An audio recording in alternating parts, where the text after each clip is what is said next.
Let's start with a very simple understanding. Your personality is made up of how you think, how you act, and how you feel. So the present personality who's listening to this podcast has created the present personal reality called their life, not their mother, not their ex. They're responsible for creating their life. And if they think the same way, they act the same way, and they feel the same way, they're the same personality. And of course, they'll have the same personal reality. And I think most people try to create a new personal reality as the same personality.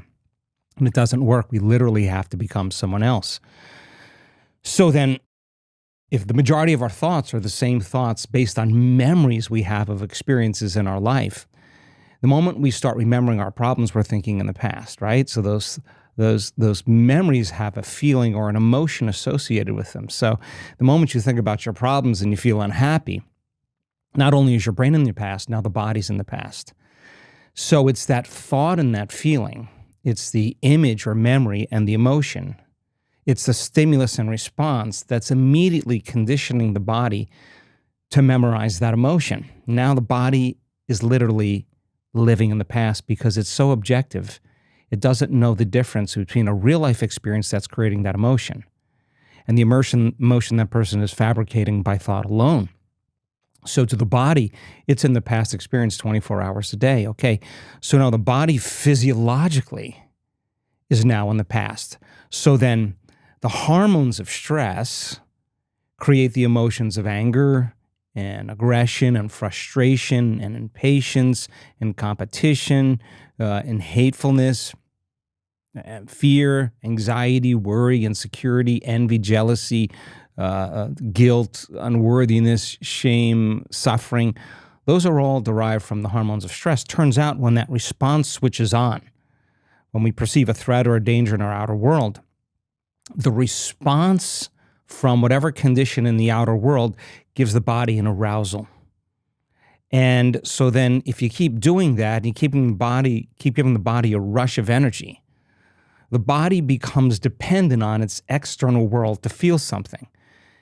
So the arousal from your coworker, from your ex, from traffic, from the news, something in your outer environment is producing that kind of addictive rush of energy.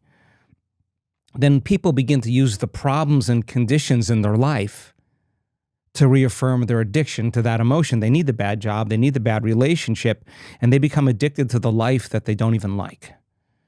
And so an addiction is something you think you can't stop, or an addiction is something you know that is not good for you, and you do it anyway.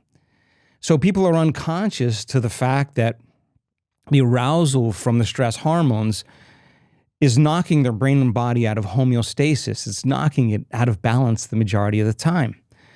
So we can actually think about our problems and create the same physiological response as if we were being chased by a predator. So what was once very adaptive becomes very maladaptive. So you turn on that response, you can't turn it off. Now you're headed for disease, because stress is when the body's knocked out of balance and there's no opportunity for the body to return back to balance and order. That imbalance becomes the new balance, and that's when we head for some type of disease or imbalance in our bodies. So then those emotions that we feel tend to drive our behaviors, and we behave as if we're in the past. And if those emotions are just really chemical records from past experiences, then we probably more than likely remember the past instead of remember the future. So 95% of who we are becomes, an automatic set of programs in our personality. So if we really teach a person how to think differently, how to act differently, and how to feel differently, give them new information, have them learn that information, have them teach that information back to somebody so it's wired in their brain, have them understand exactly what they're doing and why they're doing it so the how gets easier, remind themselves enough time to install the circuitry so that they have neurons and circuits in place to make a different choice, to do a different thing, create a different experience, and feel a different emotion. If you change your personality, would your biology change? The answer is 100% absolutely yes. And we can do it in 7 days. Now, a person with a dissociative disorder or multiple personality disorder had traumas in their life, most of them, from childhood, and the way they coped with the constant abuse was that they would just dissociate from this world and go to another world. And they would live in that world and create a different character than the character that's being abused or molested or whatever.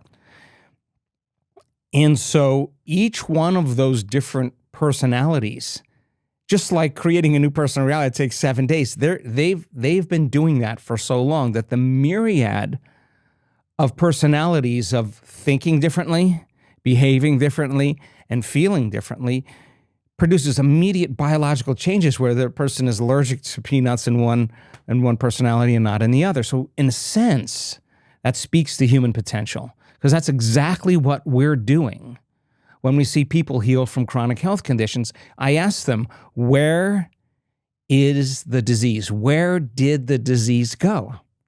And 100% of the time they say, it's in the old person. It's in the old, I'm no longer that person, I'm somebody else. Like so of course the disease would exist in a different person. It's a different physiology.